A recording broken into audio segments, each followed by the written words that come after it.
নমস্কার, raise of light YouTube চ্যানেলে আপনাদের স্বাগত। আজকের গল্প শরদিন্দু বন্দ্যোপাধ্যায় লেখা রক্তমুখী নীলা। গল্প পাঠে আমি সুদীপ্ত। টেবিলের উপর পা তুলিয়া ব্যোমকেশ পা নাচাইতেছিল। খোলা সংবাদপত্রটা তাহার কোলের উপর বিস্তৃত। শ্রাবণের কর্মহীন প্রভাতে দুজনে বাসায় বসিয়া আছি। গত 4 দিন ঠিক এইভাবে কাটিয়াছি। আজিকারও এই ধারাস্রাবী ধূসর দিনটা এইভাবে কাটিবে ভাবিতে ভাবিতে বিমর্ষ হইয়া পড়িতেছিলাম। ব্যোমকেশ কাগজে মগ্ন, তাহার পা স্বেচ্ছামতো নাচিয়া চলিয়াছে। আমি নীরবে সিগারেট টানিয়া চলিয়াছি। কাহারও মুখে কথা নাই। কথা বলার অভ্যাস যেন ক্রমে ছুটিয়া যাইতেছে। কিন্তু চুপ করিয়া দুজনে কাহাতক বসিয়া থাকা যায়। অবশেষে যা হোক একটা কিছু বলিবার উদ্দেশ্যেই বলিলাম, খবর কিছু আছে? ব্যোমকেশ চোখ না তুলিয়া বলিল, খবর গুরুতর। 2 জন দাগী আসামি সম্প্রতি মুক্তি লাভ করেছে। একটু আশান্বিত হইয়া জিজ্ঞাসা করিলাম, কে তারা? একজন হচ্ছেন শরৎচন্দ্রের চরিত্রহীন, তিনি মুক্তি লাভ করেছেন বিচিত্রা নামের টকি হাউসে। আরেকজনের নাম শ্রীযুত রমানাথ নিয়োগী, ইনি মুক্তি লাভ করেছেন আলিপুর জেল থেকে। 10 দিনের পুরনো খবর, তাই আজ কালকেতু দয়া করে জানিয়েছেন। বলিয়া সে ক্রুদ্ধ হতাশ ভঙ্গিতে কাগজখানা ফেলিয়া দিয়া উঠিয়া দাঁড়াইল। বুঝিলাম সংবাদের অপ্রাচুর্যে বেচারা ভিতরে ভিতরে ধৈর্য হারাইয়াছে। অবশ্য আমাদের পক্ষে নৈষ্কর্মের অবস্থাই স্বাভাবিক, কিন্তু তাই বলিয়া এই বর্ষার দিনে তাজা মুড়ি চাল ভাজার মতো সংবাদপত্রে 2-1 গরম গরম খবর থাকিবে না, ইহাই বা কেমন কথা? বেকারের দল তবে বাঁচিয়া থাকিবে কিসের আশায়? তবু নাই মামা চেয়ে কানা মামা ভালো। বলিলাম, শরৎচন্দ্রের চরিত্রহীনকে তো চিনি, কিন্তু রমানাথ নিয়োগী মহাশয়ের সঙ্গে পরিচয় নাই। তিনি কে? ব্যোমকেশ ঘরময় পায়চারি করিল। জানলা দিয়া বাহিরের বৃষ্টি ঝাপসা আকাশের পানে তাকাইয়া রহিল। তারপর বলিল, নিয়োগী মহাশয় নিতান্ত অপরিচিত নয়। কয়েক বছর আগেও তার নাম খবরের কাগজে খুব বড় বড় অক্ষরেই ছাপা হয়েছিল, কিন্তু সাধারণ পাঠকের স্মৃতি এত হ্রস্ব যে 10 বছর আগের কথা মনে থাকে না। তা ঠিক, কিন্তু আমার প্রশ্নের উত্তর তো পেলুম না। কে তিনি? তিনি একজন চোর। ছিঁচকে চোর নয়, ঘটিবাটি চুরি করেন না। তার নজর কিছু উঁচু। মারিত গন্ডাল, লুটিত ভাণ্ডার। বুদ্ধিও যেমন অসাধারণ, সাহসও তেমনি অসীম। ব্যোমকেশ শখের দীর্ঘশ্বাস ফেলিল। আজকাল আর এরকম লোক পাওয়া যায় না। বলিলাম, দেশের দুর্ভাগ্য সন্দেহ নেই, কিন্তু তার নাম বড় বড় অক্ষরে খবরের কাগজে উঠেছিল কেন? কারণ শেষ পর্যন্ত তিনি ধরা পড়ে গিয়েছিলেন এবং প্রকাশ্য আদালতে তার বিচার হয়েছিল। টেবিলের উপর সিগারেটের টিন রাখা ছিল। একটা সিগারেট তুলিয়া লইয়া ব্যোমকেশ যত্ন সহকারে ধরাইল। তারপর আবার চেয়ারে বসিয়া পড়িয়া বলিল, 10 বছর হয়ে গেল, কিন্তু এখনো ঘটনাগুলো বেশ মনে আছে।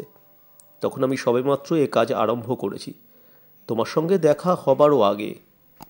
দেখিলাম ঔদাস্য ভরে বলিতে আরম্ভ করিয়া সে নিজেই নিজের স্মৃতিকথায় আকৃষ্ট হইয়া পড়িয়াছে। বর্ষার দিনে যখন অন্য কোনো মুখরোচক খাদ্য হাতের কাছে নেই, তখন স্মৃতিকথাই চলুক, এই ভাবিয়া আমি বলিলাম, গল্পটা বলো শুনি। ব্যোমকেশ বলিল, গল্প কিছু নেই, তবে ব্যাপারটা আমার কাছে একটা কারণে রহস্যময় হয়ে আছে।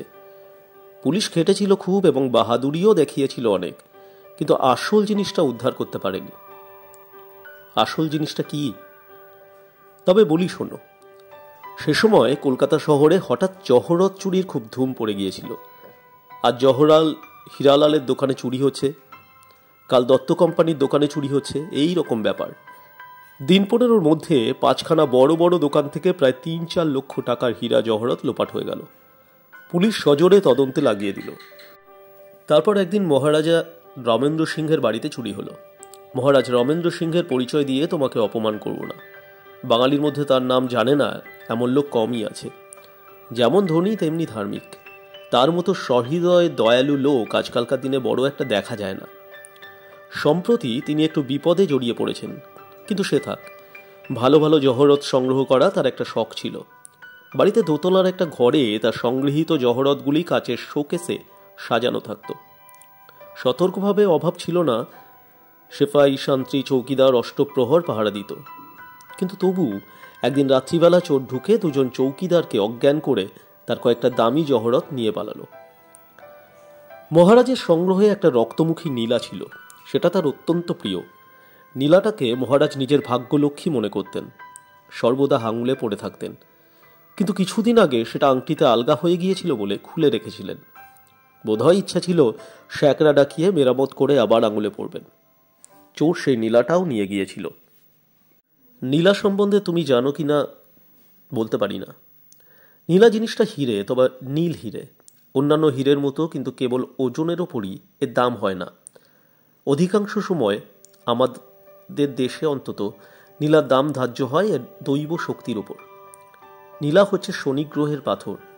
এমন অনেক শোনা গেছে যে পয়মন্ত নীলা ধারণ করে কেউ কোটিপতি হয়ে গেছে, আবার কেউ বা রাজা থেকে ফকির হয়ে গেছে। নীলার প্রভাব কখনো শুভ, কখনো বা ঘোর অশুভ। একই নীলা যে সকলের কাছে সমান ফল দেবে তার কোনো মানে নেই। একজনের পক্ষে যে নীলা মহাশুভকর, অন্যের পক্ষে সেই নীলাই সর্বনেশে হতে পারে। তা নীলার দাম তার ওজনের ওপর নয়। বিশেষত রক্তমুখী নীলার 5 রতি ওজনের একটি নীলার জন্যে আমি একজন মারোয়ারিকে 11,000 টাকা দিতে দেখেছি। লোকটা যুদ্ধের বাজারে চিনি আর লোহার ব্যবসা করে ডুবে গিয়েছিল। তারপর কিন্তু সে গল্প আরেকদিন বলবো। আমি কুসংস্কারাচ্ছন্ন গোড়াও হিন্দু নই, ভূতপ্রেত মারণ উচ্চাটন বিশ্বাস করি না, কিন্তু রক্তমুখী নীলার অলৌকিক শক্তির উপর আমার অটল বিশ্বাস। সে যাক, যা বলেছিলাম, মহারাজ রমেন্দ্র সিংহের নীলা চুরিতে যাওয়াতে তিনি মহা হইচই বাঁধিয়ে দিলেন। তার প্রায় 25-30 হাজার টাকার মণিমুক্ত চুরি গিয়েছিল, কিন্তু তার কাছে নীলাটা যাওয়াই সবচেয়ে মর্মান্তিক। তিনি ঘোষণা করে দিলেন যে চোর ধরা পড়ুক আর না পড়ুক, তার নীলা যে ফিরিয়ে এনে দিতে পারবে তাকে তিনি 2,000 টাকা পুরস্কার দেবেন। পুলিশ তো যথাসাধ্য চেষ্টা করছিলই, এখন আরও উঠে পড়ে লেগে গেল। পুলিশের সবচেয়ে বড় গোয়েন্দা নির্মলবাবু তদন্তের ভার গ্রহণ করলেন। নির্মলবাবুর নাম বোধহয় তুমি শোনোনি। সত্যই বিচক্ষণ লোক। তার সঙ্গে আমার সামান্য পরিচয় ছিল। এখন তিনি রিটায়ার করেছেন। যা হোক, নির্মলবাবু তদন্ত হাত দেওয়ার 7 দিনের মধ্যেই জহরত চোর ধরা পড়ল। চোর আর কেউ নয়, এই রমানাথ নিয়োগী। তার বাড়ি খানা তল্লাশ করে সমস্ত চোরাই মাল বেরুলো, কেবল সেই রক্তমুখী নীলাটা পাওয়া গেল না। তারপর যথাসময়ে বিচার শেষ হয়ে রমানাথ 12 বছরের জন্য জেলে গেল। কিন্তু নীলার সন্ধান তখনও শেষ হলো না। রমানাথ কোনো স্বীকারোক্তি করল না, শেষ পর্যন্ত মুখ টিপে রইল। ওদিকে মহারাজ রমেন্দ্র সিংহ পুলিশের পেছনে লেগে রইলেন। পুরস্কারের লোভে পুলিশ অনুসন্ধান চালিয়ে চলল। রমানাথ জেলে যাবার মাস তিনেক পরে নির্মলবাবু খবর পেলেন যে নীলাটা রমানাথের কাছেই আছে। কয়েকজন কয়েদি নাকি দেখেছে। জেলে পুলিশের গুপ্তচর কয়েদি ছদ্মবেশে থাকে তা তো জানো, তারাই খবর দিয়েছে। খবর পেয়ে নির্মলবাবু হঠাৎ একদিন রমানাথের সেলে গিয়ে খান তল্লাশ করলেন, কিন্তু কিছুই পাওয়া গেল না। রমানাথ তখন আলিপুর জেলে ছিল। কোথায় যে নীলাটা সরিয়ে ফেললে কেউ খুঁজে বার করতে পারলে না। সেই থেকে নীলাটা একেবারে লোপাট হয়ে গেছে। পুলিশ অনেক চেষ্টা করেছিল, কিন্তু শেষ পর্যন্ত হতাশ হয়ে হাল ছেড়ে দিয়েছে। ব্যোমকেশ কিয়ৎকাল চুপ করিয়া বসিয়া রইল, তারপর কতকটা যেন নিজ মনেই বলিল, মন্দ প্রবলেম নয়, এলাচের মতো একটা নীল রঙের পাথর, একজন জেলের কয়েদি সেটা কোথায় লুকিয়ে রাখলে।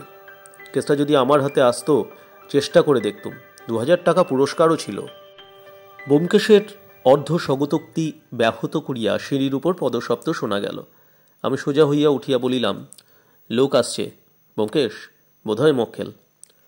ব্যোমকেশ কান পাতিয়া শুনিয়া বলিল, বুড়ো লোক, দামি জুতো, এই বর্ষাতেও মচমচ করছে, সম্ভবত গাড়ি মোটরে ঘুরে বেড়ান, সুতরাং বড় মানুষ, একটু খুঁড়িয়ে চলেন। হঠাৎ উত্তেজিত স্বরে বলিয়া উঠিল, অজিত, তাও কি সম্ভব? জানলা দিয়া গলা বেরিয়ে দেখো তো প্রকাণ্ড একখানা রোলস রয়েস সামনে দাঁড়িয়ে আছে কিনা।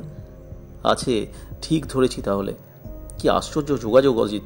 যার কথা হচ্ছিল সেই মহারাজ রমেন্দ্র সিংহ আসছেন। কেন আসছেন জানো? আমি সোৎসাহে বলিলাম, জানি, খবরের কাগজে পড়েছি।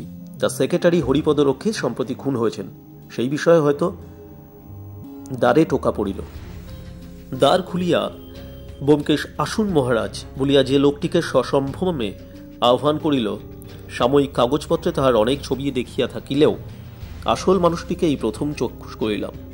সঙ্গে লোক লস্করের আড়ম্বর নাই, অত্যন্ত সাদাসিধা ধরনের মানুষ, ঈষৎ রুগ্ন ক্ষীণ চেহারা, পায়ের একটু দোষ থাকাতে একটু খোঁড়াইয়া চলেন, বয়স বোধ করি 60 পার হইয়া গিয়াছে, কিন্তু বার্ধক্যের লোল চর্ম তাহার মুখখানিকে কুৎসিত করিতে পারে নাই, বরং একটি স্নিগ্ধ প্রসন্নতা মুখে জরাজনিত বিকারকে মহিমান্বিত করিয়া তুলিয়াছে।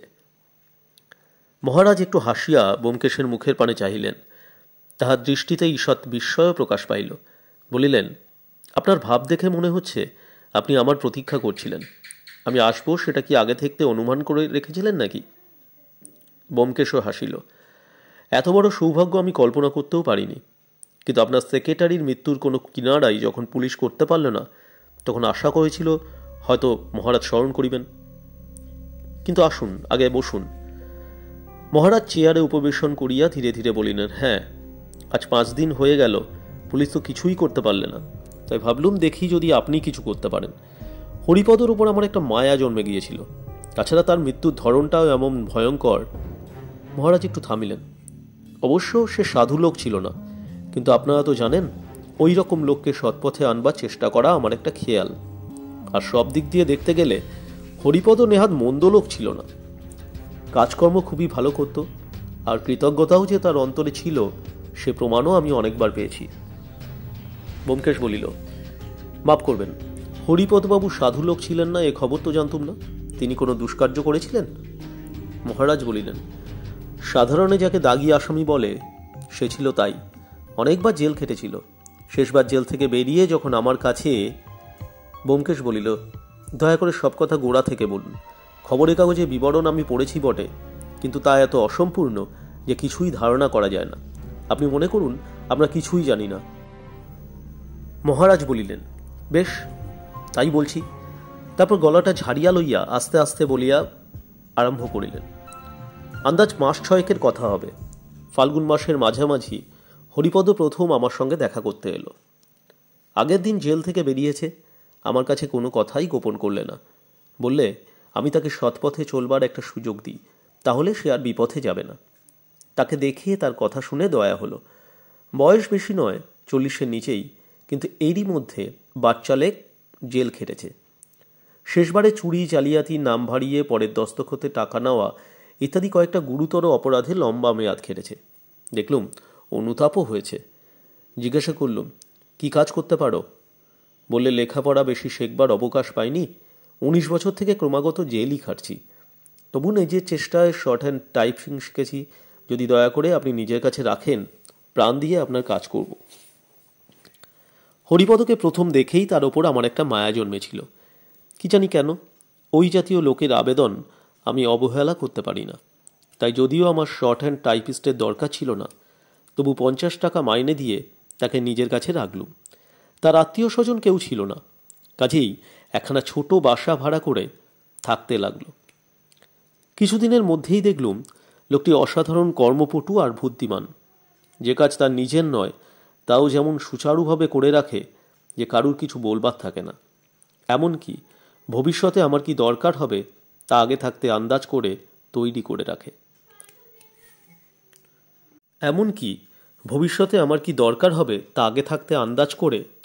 রাখে। মাস 2 যেতে না যেতেই সে আমার কাছে একেবারে অপরিহার্য হয়ে উঠল। হরিপদ না হলে কোনো কাজই চলে না। এই সময় আমার প্রাচীন সেক্রেটারি অবিনাশবাবু মারা গেলেন। আমি তার জায়গায় হরিপদকে নিযুক্ত করলুম। এই নিয়ে আমার আমলাদের মধ্যে একটু মন কষাকষিও হয়েছিল, কিন্তু আমি সেসব গ্রাহ্য করিনি। সবচেয়ে উপযুক্ত লোক বুঝেই হরিপদকে সেক্রেটারির পদে দিয়েছিলাম। তারপর গত 4 মাস ধরে হরিপদ খুব দক্ষতার সঙ্গেই সেক্রেটারি কাজ করে এসছে। কখনো কোনো ত্রুটি হয়নি। নিম্নতন কর্মচারীরা মাঝে মাঝে আমার কাছে তার নামে নালিশ করত, কিন্তু সেসব নিতান্তই বাজে নালিশ। হরিপদর নামে কলঙ্ক পড়েছিল বটে, জেলের দাগ সহজে মোছে না, কিন্তু শেষ পর্যন্ত তার চরিত্র যে একেবারে বদলে গিয়েছিল তাতে সন্দেহ নেই। আমার মনে হয় অভাবের তাড়নায় সে অসৎ পথে গিয়েছিল, তাই অভাব দূর করবার সঙ্গে সঙ্গে তার দুষ্প্রবৃত্তিও কেটে গিয়েছিল।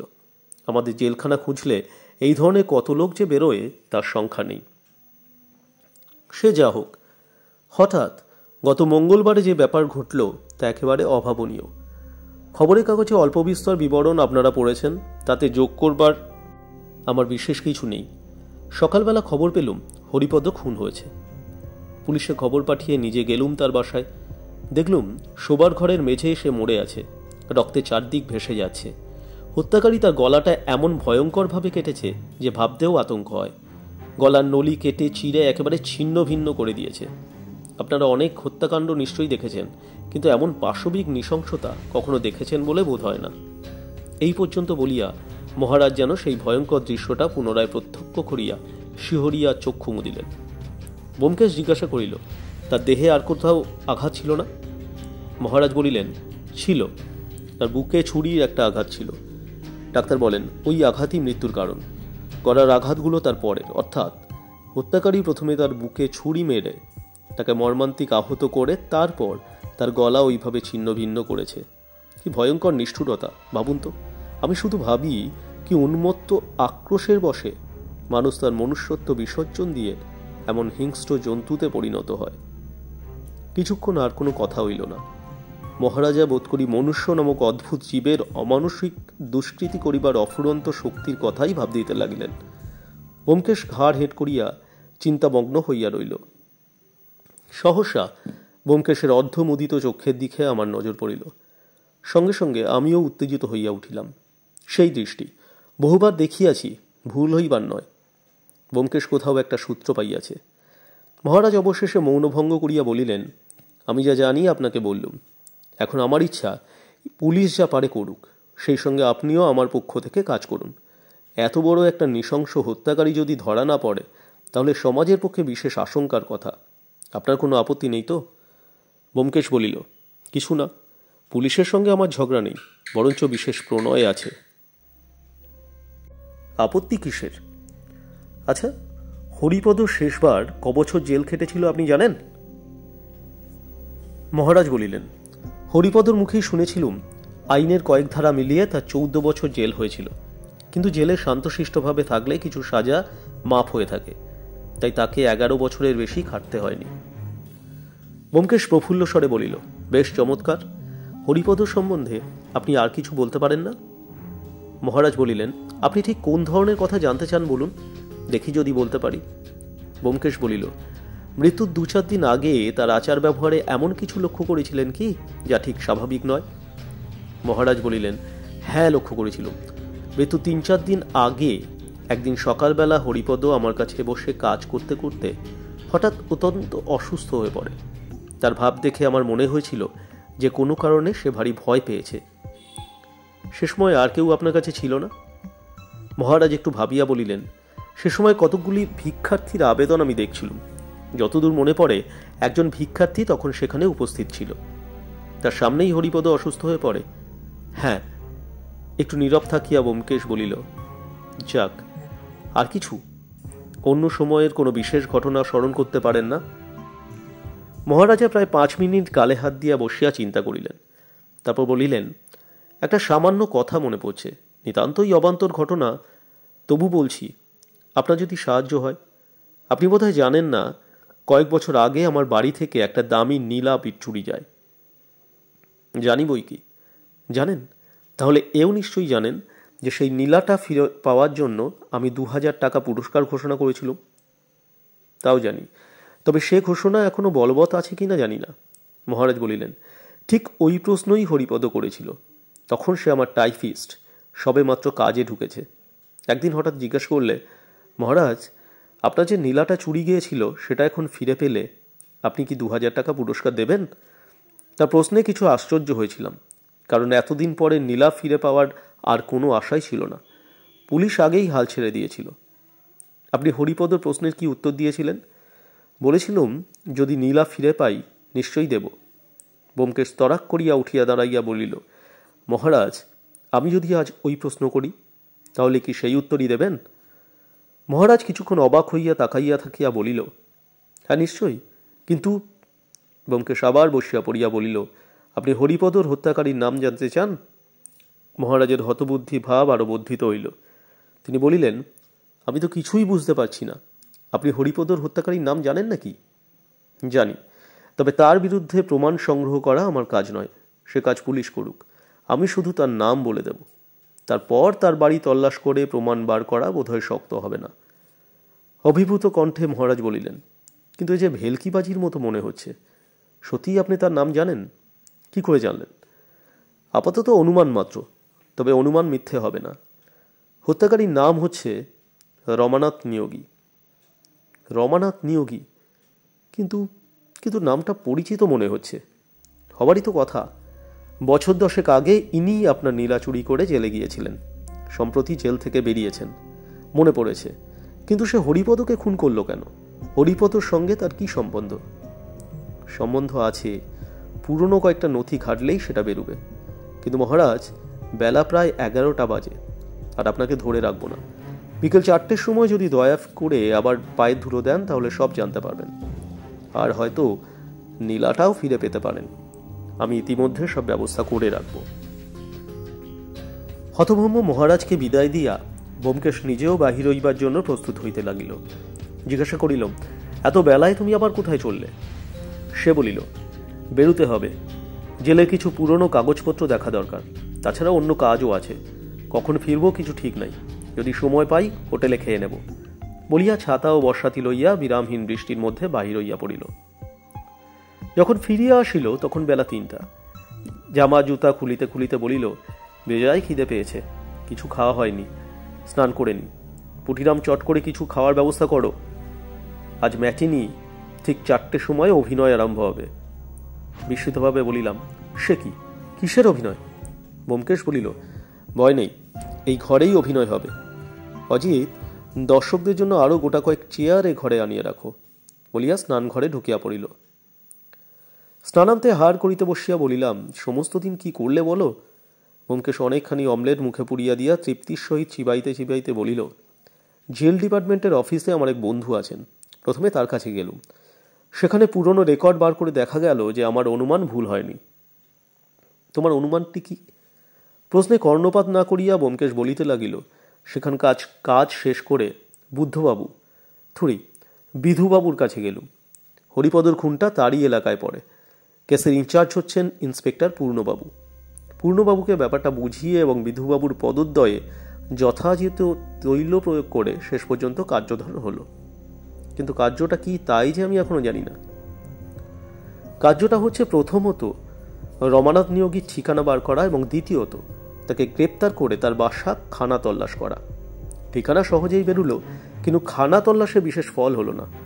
অবশ্য রমানাথের ঘর থেকে একটা ভীষণ আকৃতির ছোড়া বেরিয়েছে। তাতে মানুষের রক্ত পাওয়া যায় কিনা পরীক্ষার জন্য পাঠানো হয়েছে। কিন্তু যে জিনিস পাবো আশা করেছিলুম তা পেলুম না। লোকটা লুকিয়ে থাকবার ক্ষমতা অসামান্য। কি জিনিস? মহারাজের নীলাটা। তারপর এখন কি করবে? এখন অভিনয় করব।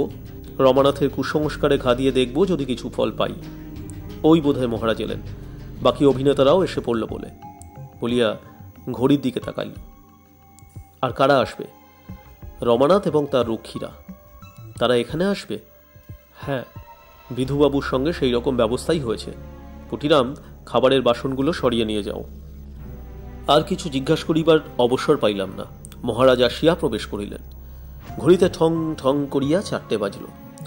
দেখিলাম মহারাজ রাজোচিত শিষ্টতা রক্ষা করিয়াছেন। মহারাজকে সমাদর করিয়া বসাইতে না বসাইতে আরো কয়েকজনের পদশব্দ শোনা গেল। পরক্ষণেই বিধুবাবু, পূর্ণবাবু ও আরো 2জন সাব ইন্সপেক্টরের সঙ্গে রমানাথ প্রবেশ করিল। রমানাথের চেহারায় এমন কোনো বিশেষত্ব নাই যাহা দৃষ্টি আকর্ষণ করে। চুরিবিদ্যায় পারদর্শী হইতে হলে বোধহয় চেহারাটি নিতান্ত চলনসই হওয়া দরকার। রমানাথের মাথায় ছোট করিয়া চুল ছাটা, কপাল অপরিসর, চিবুক ছুচালো, চোখে সতর্ক চঞ্চলতা। তাহার গায়ে বহু বৎসরের পুরাতন, সম্ভবত জেলে যাইবার আগেকার চামড়ার বোতামাটা 5 মিশালি রঙের স্পোর্টিং কোট ও পায়ে অপ্রত্যাশিত একজোড়া রবারের বুট জুতো দেখিয়া সহসা হাস্যরসের উদ্রেক হয়। ইনি যে সাংঘাতিক ব্যক্তি সে সন্দেহ কাহারও মনে উদয় হয় না। ব্যোমকেশ অঙ্গুলি নির্দেশে তাহাকে দেখাইয়া বলিল, মহারাজ, লোকটিকে চিনতে পারেন কি? মহারাজ বলিলেন, হ্যাঁ, এখন চিনতে পারছি। এই লোকটাই সেদিন ভিক্ষে চাইতে গিয়েছিল। বেশ, এখন তাহলে আপনারা সকলে আসন গ্রহণ করুন। বিধুবাবু, মহারাজের সঙ্গে নিশ্চয়ই পরিচয় আছে। আসুন, আপনি মহারাজের পাশে বসুন। রমানাথ, তুমি এইখানে বসো। বলিয়া ব্যোমকেশ রমানাথকে টেবিলের ধারে একটা চেয়ার নির্দেশ করিয়া দিল। রমানাথ বাং নিষ্পত্তি না করিয়া উপবেশন করিল। দুইজন সাব ইন্সপেক্টর তাহার দুই পাশে বসিলেন। বিধুবাবু অভ্রভেদী গাম্ভীর্য অবলম্বন করিয়া কটমট করিয়া চারিদিকে তাকাইতে লাগিলেন। এই সম্পূর্ণ আইন বিহর্গিত ব্যাপার ঘটিতে দিয়া তিনি যে ভেতরে ভিতরে অতিশয় অস্বস্তি বোধ করিতেছেন তাহা তার ভাবভঙ্গিতে প্রকাশ পাইতে লাগিল। সকলে উপবিষ্ট হইলে ব্যোমকেশ টেবিলের সম্মুখে বসিল। বলিল, আজ আমি আপনাদের একটা গল্প বলবো। অজিতের গল্পের মতো কাল্পনিক গল্প নয়, সত্য ঘটনা।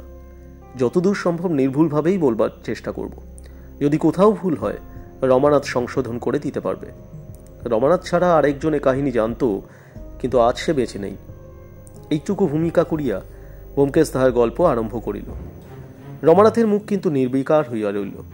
সে মুখ তুলিল না, একটা কথাও বলিল না, নির্লিপ্তভাবে আঙুল দিয়া টেবিলের উপর দাগ কাটিতে লাগিল। রমানাথ জেলে যাবার পর থেকেই গল্প আরম্ভ করছি। রমানাথ জেলে গেল, কিন্তু মহারাজ নীলাটা সে কাছছাড়া করলে না, সঙ্গে করে নিয়ে গেল।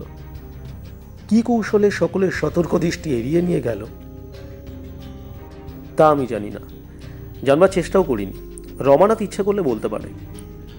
পলকের জন্য রমানাথ ব্যোমকেশের মুখের দিকে চোখ তুলিয়াই আবার নিবিষ্ট মনে টেবিলে দাগ কাটিতে লাগিল।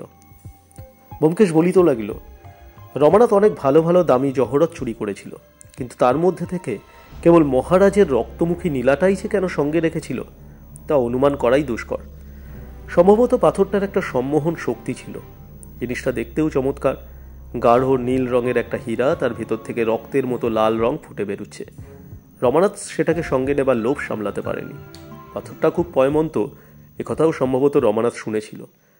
দুর্নিয়তি যখন মানুষের সঙ্গ নেয় তখন মানুষ তাকে বন্ধু বলেই ভুল করে। যা হোক, রমানাথ আলিপুর জেলে রইল।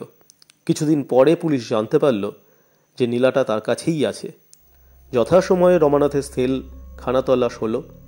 রমানাথের সেলে আরেকজন কয়েদি ছিল, তাকেও সার্চ করা হলো, কিন্তু নীলা পাওয়া গেল না। কোথায় গেল নীলাটা? রমানাথের সেলে যে দ্বিতীয় কয়েদি ছিল তার নাম হরিপদ রক্ষিত।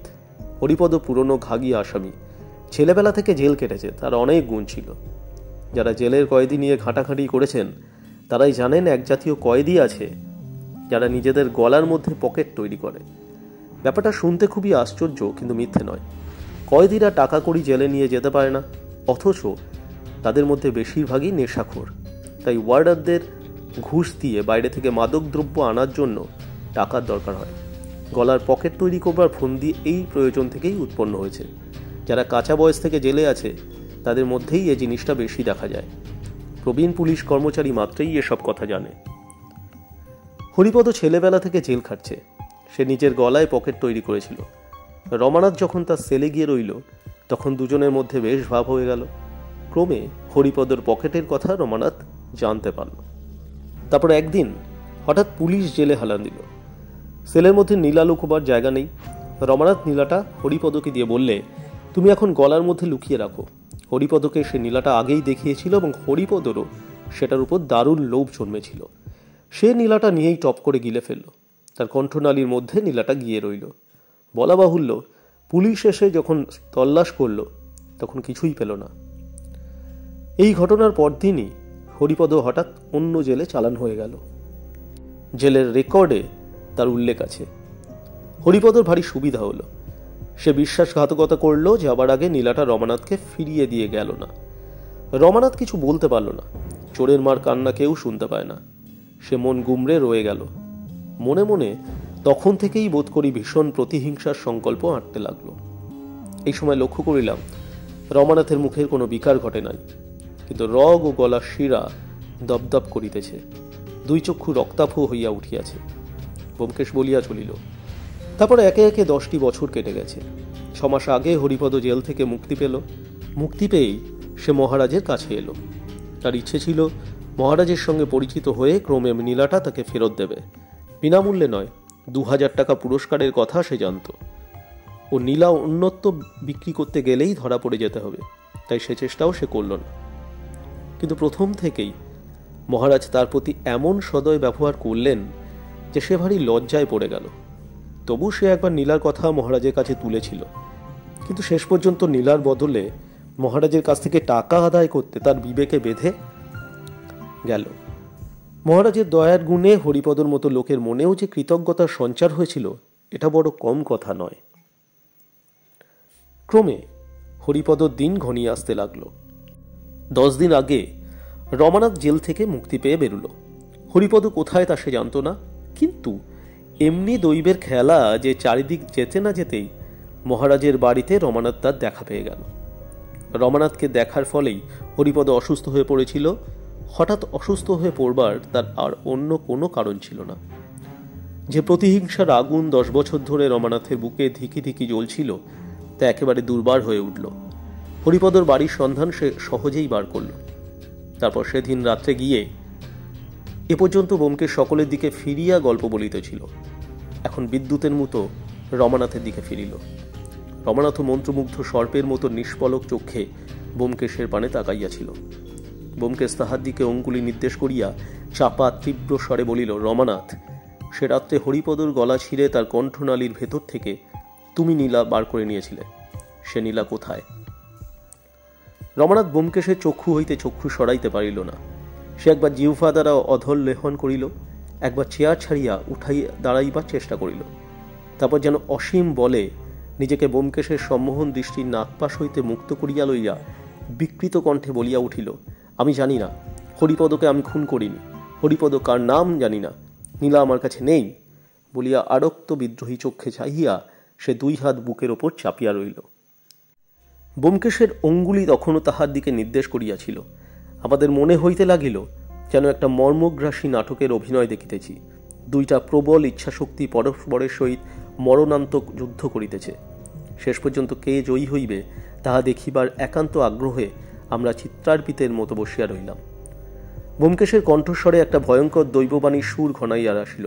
সে রমানাথের দিকে ঈষৎ ঝুঁকিয়া পূর্ববৎ তীব্র অনুচ্চ স্বরে বলিল, রমানাথ, তুমি জানো না কি ভয়ানক অভিশপ্ত ওই রক্তমুখী নীলা, তাই ওর মোহ কাটাতে পারছ না। ভেবে দেখো, যতদিন তুমি ওই নীলা চুরি না করেছিলে ততদিন তোমাকে কেউ ধরতে পারেনি। নীলা চুরি করেই তুমি জেলে গেলে। তারপর হরিপদর পরিণামটাও একবার ভেবে দেখো। সে গলার মধ্যে নীলা লুকিয়ে রেখেছিল। তার গলার কি অবস্থা হয়েছিল তা তোমার চেয়ে বেশি আর কেউ জানে না। এখনো যদি নিজের ইষ্ট চাও, ওই সর্বনাশা নীলা ফেরত দাও। নীলা নয়, ও কেউটে সাপের বিষ। যদি হাতে সে নীলা পড়ো, তোমার হাতে হাত করা পড়বে। যদি গলায় পড়ো, ওই নীলা ফাঁসির দড়ি হয়ে তোমার গলা চেপে ধরবে। অব্যক্ত একটা শব্দ করিয়া রমানাথ উঠিয়া দাঁড়াইল। তাহার মনের ভিতর কিরূপ প্রবল আবেগের সৃষ্টি হইয়াছিল তাহা আমরাও সম্যক বুঝিতে পারি না।